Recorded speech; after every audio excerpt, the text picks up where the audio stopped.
Isang nakakamatay na ahas. Ang copperhead ng kaparangan. Dahan-daang gumagapang nang nakadikit mismo sa kanya ng sniper rifle mo. Ang sumisitsit na dila nito na labas-masok. Ramdam mo pa nga ang malamig na ihip nito sa pisngi mo. Alam na alam mo kung gaano kadelikado ang hayop na to. Kapag nakagat ka nito, 3 segundo, maninagas ang buong katawan mo. Sa loob ng 10 segundo, diretso ka na kay San Pedro. Ang daliri mo, matagal nang nakapatong sa gatilyo ng NC-22 na sniper rifle mo. Ang ilang segundo, pakiramdam mo inabot ng ilang siglo. Tamang-tama naman, pumasok na rin ang target mo sa scope. Isang combat motorcycle ang humaharurot sa gitna ng kaparangan. Nakasuot ng pulang-pulang leather pants ang rider. Napakapapansin ang puta, pero trabaho lang to at bayad ka. Wala kang pakialam kung sino pa yung target na yan. Patayin ang rider, kunin ang backpack, at bulsa mo na ang 500,000 komisyon. Sa totoo lang, ang pinakamagandang tiyempo para bumaril ay kapag nag-slow down siya sa kurbada. Ang anggulo, bilis ng hangin, at liwanag. Lahat perpekto. Isang kalabit mo lang. Tapos na ang misyon. Kaso nga lang, hindi ka makagalaw. Nasa mismong pisngi mo ang buwisit na ahas na yun. Kaunting kibot lang ng kalamnan mo. Siguradong baon agad ang pangil niyan sa ugat mo sa leeg. Nakabuelta na ang motorsiklo, at bumibilis na naman ang takbo. Umabot na agad ng mahigit 100 kilometro bawat oras. Malapit na siyang makalabas sa shooting range mo. Mawawala na ang pagkakataon mo. Huminga ka ng malalim, at biglang nanlisik ang mga mata mo. Wala nang oras para maghintay. Kailangan mo nang itaya ang buhay mo. Binasag ng nakakabinging putok ng baril ang katahimikan sa kaparangan. Kasabay ng pagkalabit mo, parang cheetah na naapakan sa buntot. Bitbit ang napakabigat mong sniper rifle, mabilis kang lumundag palayo. Halos sa iisang segundo, ang makamandag na ahas na nagwala dahil sa putok ng baril ay bumuelo na parang banat na pana. Naging isang anino ito at biglang tumalon ng diretso sa leeg mo. Putik, napamura ka ng malutong sa mismong oras na iyon. Gumulong ka ng mabilis para iwasan ang kagat nitong kasing bilis ng kidlat. Pero aba, binaliwala ng ahas ang buwelo nito. At imposibleng inikot ang ulo sa ere para sumugod ulit pabalik. Kitang-kita ang mapuputi at matatalas na pangil sa nakabuka nitong bibig. Sa bingit ng kamatayan, biglang pamitik ng malakas ang kanan mong pulso. Isang baraha ang bumaon na parang dagwang kidlat. Sak! Umalsik ang dugo, saktong naputol ng baraha ang sandang dila ng ahas. Napaatras ang ahas sa sobrang sakit. Ginamit mo ang buwelo at itinukod ang kamay sa lupa. Bumarurot ang mga binti mo na parang bala ng kanyan. Gumulong at gumapang ka pababa sa 3 metrong bangin. Kahit na hindi ka kasing bilis ng ahas sa simula, tiwala kang mapapagod mo rin ito kapag tumakbo ka ng diretso. Habang tumatakbo ka ng mabilis, sumulyap ka sa target mo na 2,000 metro ang layo. Hindi ka talaga binaygo ng asintado mong pagbaril. Gumulong ang motorsiklo sa buhangin ng higit 50 metro. Nagkalat ang mga basag na pyesa sa paligid. Napakatindi ng kinahinatnan. Nang maligo mo na ang ahas, mabilis kang lumapit sa bumagsak na motor. Nakahandusay ang target sa layong higit 10 metro. Nang silipin mo ng malapitan, saka mo lang napansin na isa palang babae ang nagmamaneho. Kahit pa naliligo na siya sa sariling dugo at sira-sira na ang suot na hapit na leather jacket, hindi pa rin matago ang napakakurba niyang katawan. Mula sa basag na visor ng kanyang helmet, nakita mo ang isang mukha na nakakabaliw sa ganda. Buhay pa siya, nanginginig pa sa sakit ang kanyang mga pilikmata. Payuko ka pa lang sana para suriin siya. Isang matinding pakiramdam ng kamatayan ang mabilis na gumapang mula sa gulugad mo papunta sa tuktok ng iyong ulo. Walang pag-aalinlangan, kumilos ka kasing bilis ng kidlat. Hinablat mo ang bali na niyang kaliwang braso at malakas itong pinilipit. Biglang kinalabit ng babae ang gatilyo mula sa kanang kamay na tinatago niya sa ilalim ng katawan niya. At sumadsad ang bala malapit na malapit sa singit mo. Tumindig ang mga balahibo mo sa sobrang init ng pagdampi na iyon. Pagkatapos ay sinunggaban mo siya na parang isang gutom na lobo. At idiniin siya ng maigi sa lapag gamit ang buong bigat mo. Inabot ng kaliwang kamay mo ang baril para agawin ito. Pero sa sandaling magpambuno kayong dalawa, isang matinding pagkagulat ang naramdaman mo. Kakaiba ang lakas ng babaeng ito, hindi na normal. Ikaw na isang bar akong lalaki. Ay muntik pang mapatamba ng isang dagwang babae. Isa itong level 2 na strength potion. Kung sino man ang may kayang bumili niyan, ay siguradong isang napakayaman o maimpluwensyang tao. Agad mong na-realize, may mga magagaling na sniper ang boss mo pero hindi niya ginamit.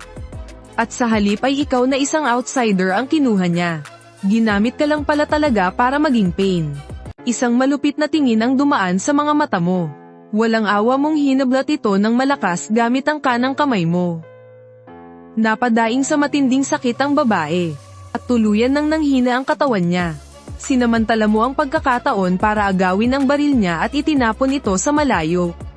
Mabilis kang humugat ng kutsilyo at itinutok ito sa kanya. Padabog at marahas mong kinapkapan ang buong katawan niya. Hanggang sa mahablat mo ang backpack na siyang target ng misyon mo. Teka, nanginginig ang boses ng babae dahil sa matinding sakit. Pero nakapagtataka kung gaano siya kakalmado. Ilaglag ka na nila ngayon. Kung babalik ka ng ganyan, siguradong patay ka. Ngumisi ka ng malamig, at tumalikod para umalis. 3 taon ka na sa trabahong ito. Mas alam mo kaysa kahit kanino kung paano iligtas ang sarili mong buhay. Ginagawa mo ito para sa pera, hindi ba? Nataranta na ang babae. Magkano ba ang ibinabayad nila sa iyo? Doblehin ko ang bayad mo. Bigla kang napahinto sa paglalakad. Lumingon ka at matalim siyang tinitigan. Ang galing mo namang makabasa ng tao. Paano ka magbabayad? Nagngit-ngit ang mga ngipin ng babae. At iika-ikang naglakad papunta sa sirang motorsiklo. Sabay pindot sa isang bahagi ng tangke ng gas. Bumukas ang tagong lalagyan. Sa loob, may mahigit 2 milyon. Magandang transaksyon. Wala nang paligoy-ligoy pa. Sinimo mo ang laman ng bag. At mabilis na ibinato pabalik sa kanya ang baril. Hindi ka ba natatakot na patayin kita? Habang hawak ng babae ang baril. At nakatitig ng masama sa likuran mo. Kung mamatay ako, mas mabilis kang susunod sa hukay. Yung buhay mo, mas malaki ang halaga niyan kumpara sa akin. Sabihin mo muna kung anong alam mo. Sisigat na sana ang babae para makipagpalitan ng impormasyon. Kaso, huli na. Takbo. Hindi mo pa man natatapos ang sinasabi mo. Kumari pa ka na agad ng takbo. Hindi pa man nakakabawi ang babae. Narinig na lang ang isang PFFT. Sa isang iglap, may umuusok na butas ng bala sa buhangin, mismong sa tabi ng paa niya. Isang dekalibreng sniper mula sa 2,500 metrong layo. At hindi lang isa, kundi 2 sila. Kumari pa kayong 2 ng parang mga takot na kuneho sa gitna ng kaparangan, na walang anumang pwedeng pagtaguan. Kahit napilay ang isang kamay ng babaeng yun. Ang bilis niya pa ring tumakbo, iniwan ka pa nga eh. Nakakamangha at nakakakilabot ang pambihirang bilis at lakas ng mga binti niya. Walang patid ang ulan ng bala, halos sagiin na ang mga sakong nyo. Gumapangkat nagpagulong-gulong, hanggang sa pareho kayong nakatalon sa likod ng banta ng mga bato na kalahating metro lang ang taas. 8 kalaban, mahigpit na hawak ng babae ang isang basag na side mirror ng motorsiklo. At malamig pa sa makina ang boses niya. 2 sniper, hindi pa alam kung nasaan. Isang rocket launcher, 2 machine gun, at 3 pang armadong tauhan. Pabilis silang papalapit sa atin. 1,000 metro ang pinakamalayong aabutin ng rocket. Sumandal ka sa bato. Pilit pinapakalma ang mabilis mong paghinga. Saka ka malamig na nagsalita. Hayaan mo siyang makapasok sa loob ng 1,000 metro. At pasasabugin ko ang bungo ng hayop na yan. Paano mo balak tapusin ang 2 sniper na yun? Tanong ng babae. Sabay hablat mo at bukas sa tinatawag niyang mission bag. Pero ang laman, bukod sa mga makukulay at maiikling pantit bra, wala man lang kahit anong bakal na panlaban. Tinitigan mo siya ng masama. Pain ka rin lang ba para saluhin ang mga bala? Magkaiba tayo. Ginasto ko to. Hinablat niya pabalik ang bag. At ang aura niya, mula sa pagiging palaban na babae ay bumalik sa pagiging isang rebeldeng dalagita. Napangiwi ka na lang ng husto. Sakto namang, 1 bala ang biglang nagpasabog sa mga bato sa tabi niyo. Napalingon siya ng mabilis. 1,100 metro na lang. Biglang nanlamig ang mga mata mo. Walang kahit anong emosyon. Painan mo yung mga sniper para sa akin.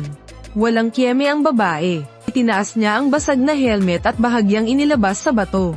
Sa isang iglap, 2 bala ang bumaon sa helmet. Sa mismong 0.1 second ng pagputok ng kalaban. Mabilis mong inilabas ang kalahati ng katawan mo sa kabilang gilid ng bato. Tutok ng baril, asinta, kalabit ng gitilyo, at tago, sobrang bilis, at walang mintiz. Tinamaan ang isa, sabi ng babae habang nakatingin sa basag na side mirror.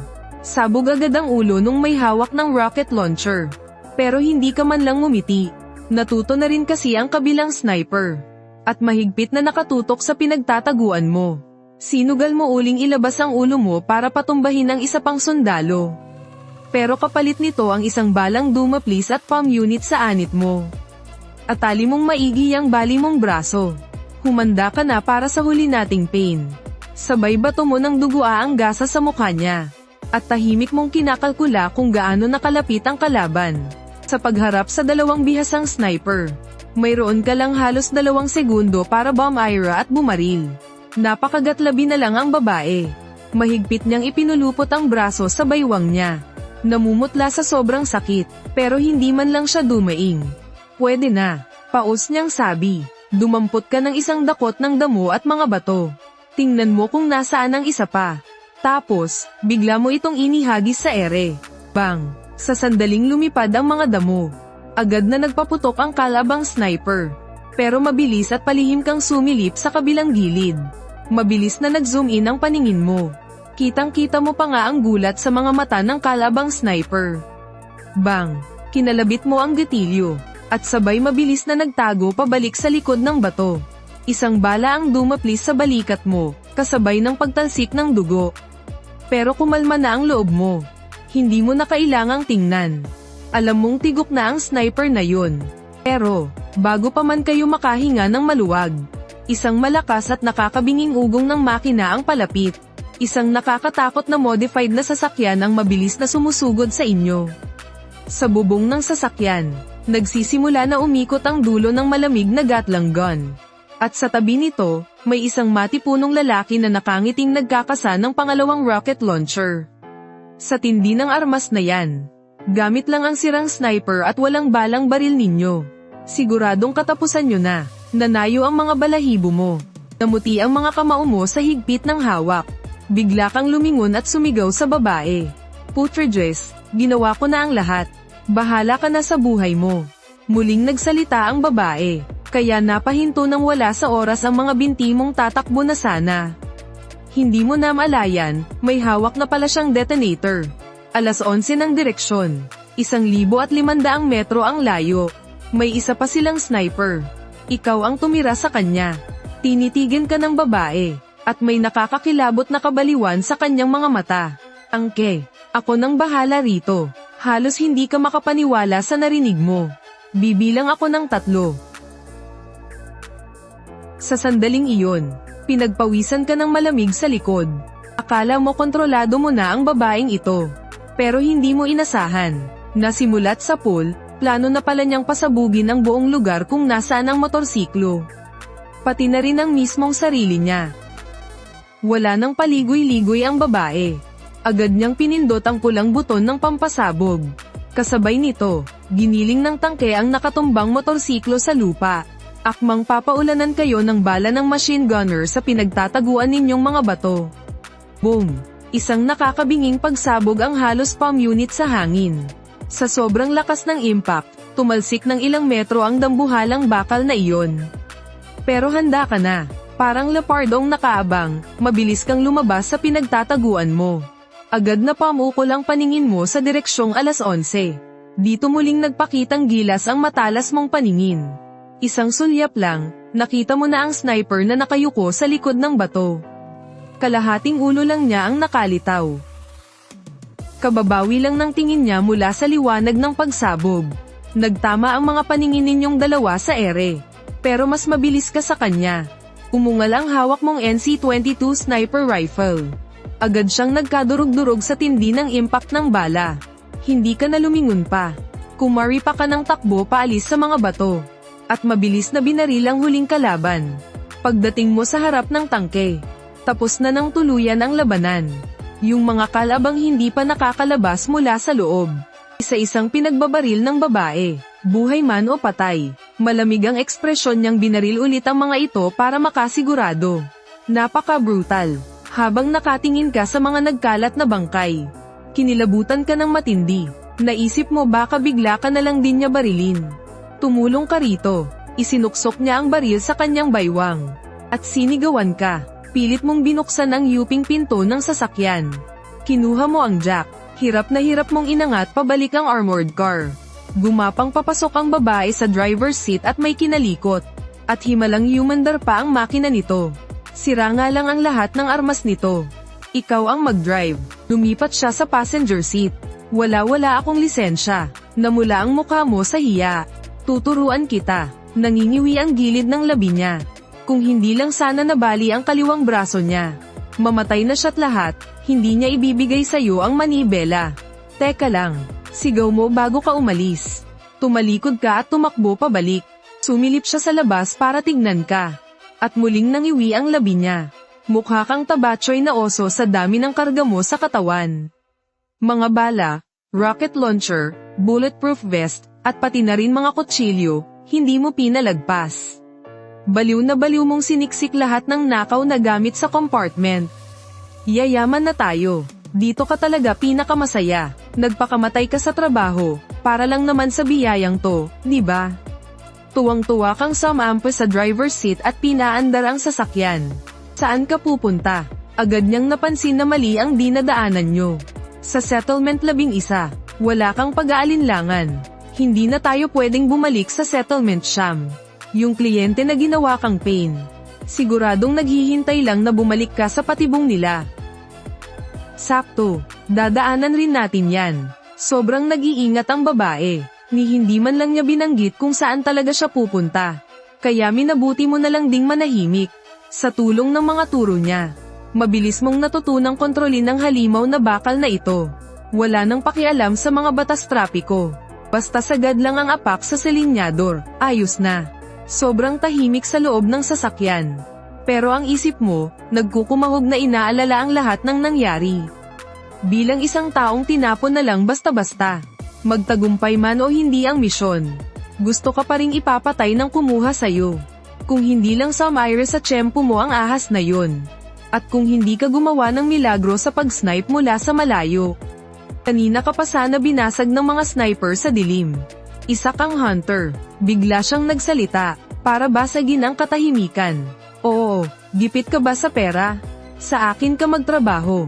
Kahit magkano pa ang kinikita mo dati. Dodoblehin ko yan. Diretsahan siyang nag-alok, dahil bilib siya sa maladyos mong galing sa pagbaril. Hindi ka na nag-isip pa. Hindi ako interesado. Try triplehan ko. Nakatitig siya sa'yo ng maigi. Hindi ka na lang sumagot. Madiin mong tinapakan ang silinyador. Nakuha niya ang gusto mong sabihin. Kaya hindi na siya nagsalita. Pero pagkatapos nun, boom, biglang sumabog ang isang nakakabulag na apoy mula sa ilalim ng sasakyan. Tumalsik ng mahigit 3 metro pataas ang sinasakyan nyo. 2 beses itong bumaliktad bago bumagsak ng malakas sa lupa. Isang lalaking nakapangsundalo na kasing laki ng oso. Ang nagtaas ng baril at pinaulanan ng bala ang driver's seat. Nagtalsikan ang mga spark.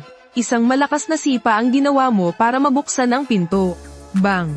Ang bilis ng lalaking nakapangsundalo, parang multo. Ilang beses kang nagpaputok, pero sablay lahat. Tapos, isang maitim na bakal ang pumasok mula sa bintana. Granata. Napakabilis ng naging reaksyon ni Lu Waiyu. Pinalo niya ng malakas ang granata palabas ng sasakyan. Boom! Sumabog ang granata sa ere. Sa lakas ng impact, pakiramdam mo'y bumaliktad ang lahat ng laman loob mo. Ngayon galit ka na. Sinunggaban mo ang sniper rifle at mabilis na tumalon palabas sa kabilang gilid ng sasakyan. Eksaktong ihahagis na sana ng lalaking nakakamuflahe ang pangalawang granada niya. Bang! Walang pag-aalinlangang kinalabit mo ang gatilyo. Tumalsik ng higit 10 metro ang lalaking nakakamuflahe. At bumagsak ng napakalakas sa lupa. Akmang babarilin mo sana ulit. Pero mabilis siyang nagpagulong-gulong at nagtago sa likod ng banta ng lupa. Anak ng putik, napamura ka ng malakas. Tinamaan na siya ng bala ng sniper. Yung lakas ng impact nun, kayang durugin ang laman loob ng ordinaryong tao. Pero isang segundo lang pagkabagsak niya, nakakagalaw na siya agad. Halimaw ba ang isang to? Wala ka ng oras mag-isip. Mabilis kang damapa at umiwas sa gilid. Boom! Sumabog ang granada niya sa mismong pwesto mo kanina. Tapos, sunod-sunod na bala ang humabol sa likuran mo. Nagpagulong-gulong ka sa lupa para makaiwas. Sak! Nadaplisan ang braso mo at natuklap ang laman. Sa sobrang sakit, muntik ka nang mahimatay. Naiipit ka na ng mga putok niya sa loob ng trinsera. Ni hindi mo magawang iangat ang ulo mo. Hindi pwedeng lumaban ng sabayan. Dumampot ka ng bato at buong lakas na inihagis iyon. Para linlangin siya. At nakagat nga ng lalaki ang pain mo. Bigla siyang nagpagulong-gulong papunta sa gilid. Ito na ang pagkakataon. Bang! Umalingaw-ngaw ang isang putok ng baril. Pero hindi ikaw ang bumaril. Si Lu Waiyu iyon. Ang kanang kamay ng lalaking nakakamuflahe na may hawak ng baril. Ay nawasak on the spot. Pero parang wala siyang nararamdamang sakit. Pekis-ekis siyang tumakbo para iwasan ang sunod-sunod na putok ninyong dalawa. Nang sabay na maubusan ng bala ang mga magazine ninyo. Umungal na parang hayop ang lalaki. At sumugod sa iyo na parang isang tangke. Hindi ka na nagdalawang isip. Sinalubong mo siya ng isang malakas na suntok. Bug! Pakiramdam mo'y parang hamampus ka sa isang solidong tubong bakal. Namhid agad ang buo mong braso. Sa susunod na segundo, mahigpit na pinulupot ng nag-iisa niyang braso ang leeg mo, parang isang malaking sawa sa Amazon. Pumiglas ka ng buong lakas. Sinubukan mong gamitin ang likod mo para ihagis siya. Pero ni hindi man lang siya natinag. Nakakawala ng pag-asa ang tindi ng lakas niya. Nagdidilim na ang paningin mo. Halos hindi ka na makahinga. Sa bingit ng kamatayan, bang! Muling nagpaputok si Lu Waiyu. Tinamaan siya sa binti. Kinaladkad ka niya habang mabilis kayong nagpagulong-gulong. May konsensya rin pala ang babaeng to. Natakot siyang madamay ka. Kaya hindi na siya naglakas loob pang magpaputok ulit. Sa halip, unti-unti siyang nilapitan ng lalaking nakakamouflage. At bigla siyang sinakal sa leeg. Wala kang makita. Naamoy mo lang ang halimuyak ng isang babae. Gago, tingin ba niya sakin, lampa? Dahil sa matinding galit at pang-iinsulto, bigla kang bumangon. Sa pagitan ng iyong mga daliri, hindi mo na malayang may sumingit na isang baraha. Tila naging kidlat ang baraha, na eksaktong tumama sa mga mata niya. Umungol lang siya ng matindi sa sakit. At ang nakakabinding hapdi ay nagpaubos sa buong lakas niya. Mabilis na sinamantala ng babae ang kakarampot na pagkakataong iyon. Ginamit niya ang buong lakas ng kanyang baywang at braso. At buong lakas na pumilipit. Crack! Isang malakas na lagutok ng nabaling buto. Tapos na ang laban. Para kang isang taong nalunod na kakasagip lang. Nakadapa sa lupa at naghahabol ng hininga. Paglingon mo, nakita mo ang babaeng nakahandusay sa lapag. Dagwang duguan ang kanyang hita. May malaking butas na nagdurugo sa pulang leather pants niya. Pero nakapagtataka na ni hindi man lang siya dumaing sa sakit. Hindi ka naman siguro mamamatay niyan, no? Nilapitan mo siya. Saglit mong sinalyapan. Hindi ka pa mamamatay. Sobrang putla ng mukha niya. Bigyan mo ko ng 2 minuto. Tumalikod ka at nilapitan ng lalaking nakakamouflage. Walang atubiling hinubad ang high-end niyang bulletproof vest. At hindi mo rin nakalimutang pulutin yung mga ibinato mong baraha. Walang iniiwang bakas. Yan ang pangunahing panuntunan ng isang sniper. Pinaandar mo ulit yung battle vehicle na may solidong gulong. Diniinan mo ng todo ang silinyador. At pinatakbo ng sobrang bilis ang sasakyan. Huwag kang kabahan. Wala nang mga nakaabang. Nakapikit siya. At sobrang hina ng boses niya. Alisto kang sumulyap sa rearview mirror. Ano mo nalaman? Tauhan siya ng Blue Scorpion. Sobrang lupit ba nila? Kinakabahan mong tanong. Tiningnan ka niya ng masama, na parang isa kang malaking tanga. Top tier na grupo ng mga hunter. Sobra ang kayabangan. Kapag may tinanggap silang trabaho, hinding-hindi nila pinapayagan ng iba na makialam. Kung hindi dahil sa'yo, siguradong patay na tayong 2 rito. Mag-ingat ka sa susunod. Sobrang mapaghiganti ng mga baliw na yan. Pucha. Total isa ka namang big shot. Pwede bang patumbahin mo na rin yung pesteng organisasyon na yan? Para wala na kong maging problema pa sa susunod. Pumikit na lang siya, at tinamad na siyang pansinin ka. Ingay na lang ng umuungal na makina ang maririnig sa loob ng sasakyan. Humaharurot kayo sa daan. Lumipas ang 2 araw at gabi. At gaya ng inaasahan, wala na kayong nakasalubong na tambang. Pagdating ng dapit hapon, sa wakas, natano na rin sa horizon ang matataas na pader ng settlement number 11. Pumasok muna tayo at magpahinga. Tinapakan mo ang preno. At sa unang pagkakataon sa loob ng 2 araw, ikaw na ang unang nagsalita. Dito na tayo maghiwalay. Nakatitig siya sa pader ng syudad. Bumalik ang talam ng kanyang mga tingin. Ako na ang magdadala ng sasakyan. Kung iiwan ko to sa'yo, magiging mitsa lang ito ng buhay mo. Mag-ingat ka, walang pag-aalinlangan mong ibinaba ang lahat ng mga nakuhang gamit mula sa sasakyan. Ang panghihinayang mo sa misyon ay agad na napawi dahil sa dami ng mga armas at gintong barya na nakuha mo. Humandar ang sasakyan. Nang makalayo ito ng mahigit 20 metro. Biglang dumungaw sa bintana ang napakaganda niyang mukha. Ako nga pala si Lu Waiyu. Ikaw, Chen Fan. Pasigaw mong sagot, Chen Fan. Pag-uulit niya, kasabay ng isang tipid ng ngiti sa kanyang mga labi. Tatandaan kita. Umarangkada ang makina. Nag-iwan ang sasakyan ng makapal na alikabok. Bago mabilis na naglaho sa gitna ng dilim. Blood Wolf Canyon. Matitigas na parang bakal ang mga nagkalat na bato. 5 araw pa lang ang nakalipas mula sa nakamamatay na palihim na misyon na yun. Pero dinala ka na agad dito ni Kapitan Kaugang. Hinawakan mo ang iyong buhok. Para takpan ang sugat sa anit mula sa tama ng baril na hindi pa tuluyang naghihilom. Parang isang mabangis na lobo na nakakubli sa dilim. Mahigpit na nakapulupot ang iyong daliri sa gatilyo ng sniper. May paparating. Biglang sumenyas ang kasamahan ninyong si Monkey. Agad namang naghiwa-hiwalay ang buong grupo. Makalipas ang ilang segundo, bumalik si Monkey na nakayuko. Bakas ang matinding kasakiman sa pabulong niyang boses. May mag-isa doon, nabalian ng binti. Naghahingalo na, pero yung backpack niya, punong-puno ng loot. Dito sa walang awang kaparangang ito, ang isang nag-iisa at malubhang sugatan, ay parang grasya na nahulog mula sa langit. Lumingon sa'yo si Kapitan Kaugang. Mabilis na nilaibat ng tingin ang paligid. At malamig na nagbitiw ng ilang salita. Clear ang area, pero may blind spot sa malaking bato sa kabila. Umislap ang bagsik sa mga mata ni Kaugang. Akma na sana siyang magsenyes para kunin ang mga gamit. Anong balak ninyong gawin? Isang nakakabinging tili, na bigla na lang sumire sa diskarte ninyong kumita. Ang nagsalita ay si Wang Xiaoxin, ang medic na girlfriend ni Kaugang, na 3 taon niyang niligawan bago mapasagot. At ang kaisa-isang prinsesa at pabigat sa grupo.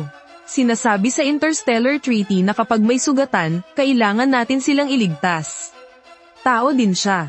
Paano nyo nagagawang manamantala sa ganitong sitwasyon? Nanlilisik ang kanyang mga inosente, pero napakatangang mga mata. At ang buong mukha niya ay nag-uumapaw sa nakakairitang pagpapabanal. Natulala ka na lang. Dito sa wasteland, kung saan matutulog ka na lang kailangan mo pang idilat ang isang mata para hindi makain ng mga halimaw. Tapos kasunduan ng isusumbat mo sa akin. Sa sandaling iyon, kumulo ang dugo mo sa sobrang panggigigil. Gustong-gusto mong idikdik ang mukha niya sa mga bato. Xiaoxin, nasa labas tayo, walang makakakita sa atin. Pera lang ang habol natin. Si Kaugang, na karaniwang pumapatay ng walang kabog-abog, ay biglang naging sunod sa Niren parang tuta. Kailangan natin siyang iligtas ngayon din. Hindi nagpatinag kahit kay titing si Wang Xiaoxin. At ginamit pang panakot ang pakikipaghiwalay. Bumigay ng tuluyan si Kaugang. Sige na, susundin na kita. Ililigtas na natin siya. Malamig ang titig mo habang pinapanood ang kalokohang ito na maaari ninyong ikamitay. At nagbitaw ka ng matatalim na salita. Magsasama kayo ng lumpo. Ano, magwo-holding hands tayong lahat habang hinihintay ang kamatayan natin. Pero, wala ni isang pumansin sa iyo. Bitbit ang medical kit, naglakad na palayo si Wang Xiaoxin. At nakabuntot naman agad si Kaugang sa likuran niya. Mariin kang nagnitngit, nakatutok ang sniper scope mo at mapagmatsyag sa paligid. Ang taong iyon na bumagsak sa may batuhan. Puno ng dugo ang lupa. Nakakapangilabot, hindi mo may sakmurang tingnan. Teka, puno ng dugo ang lupa. Parang tinamaan ng kidlat ang utak mo sa sobrang gulat. Wala pang isang segundo, tumayo lahat ng balahibo mo sa takot. Nasa Blood Wolf Canyon tayo. Naamoy ng mga lobo dito ang dugo kahit 10 kilometro pa ang layo. Ang tagal na niyang nakahandusay rito. Pero nakapagtataka wala man lang ni isang lobong lumapit. Hindi tayo sinwerte rito. Putriges isa itong patibong. Kap, umatras na tayo. Patibong ito. Wala ka nang pakialam kung mabisto man ang pwesto nyo. Habang isinisigaw yun, mabilis kang nagpagulong-gulong palayo para iligtas ang buhay mo. Bang! Paggulong na paggulong mo. Isang malaking bala ng sniper ang sumipol sa hangin. At agad na bumasag sa batong pinagtaguan mo kanina lang. Nahiwa pa ng mga tumilamsik na bato ang pisngi mo. Kung nahuli ka lang ng kalahating segundo, paniguradong sumabog na parang pakwan ang ulo mo. Agad namang sumunod ang isang nakakabinging sigaw na bumasag sa katahimikan ng buong kanyan. Gulat na gulat kang napalingon. At nakita ang kasamahan mong si Monkey, na inatake ng isang higanteng lalaki na may 2 metro ang tangkad, na bigla na lang sumulpot. Isang saksak lang sa likod, tinapos na agad siya. Monkey, ubos lakas at desperadong sigaw ni Kaugang. Pero hindi pa dyan natatapos ang bangungot. Yung taong naghihingalo kanina, yung grabeng sugatan na yun, bigla na lang bumangon na parang walang nangyari.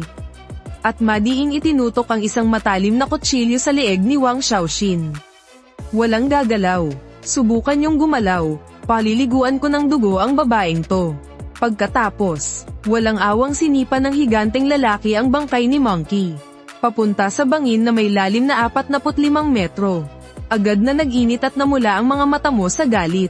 Ang kapatid mo sa laban na kahapon lang kasama mo pang nagkukulitan at nagtatawanan.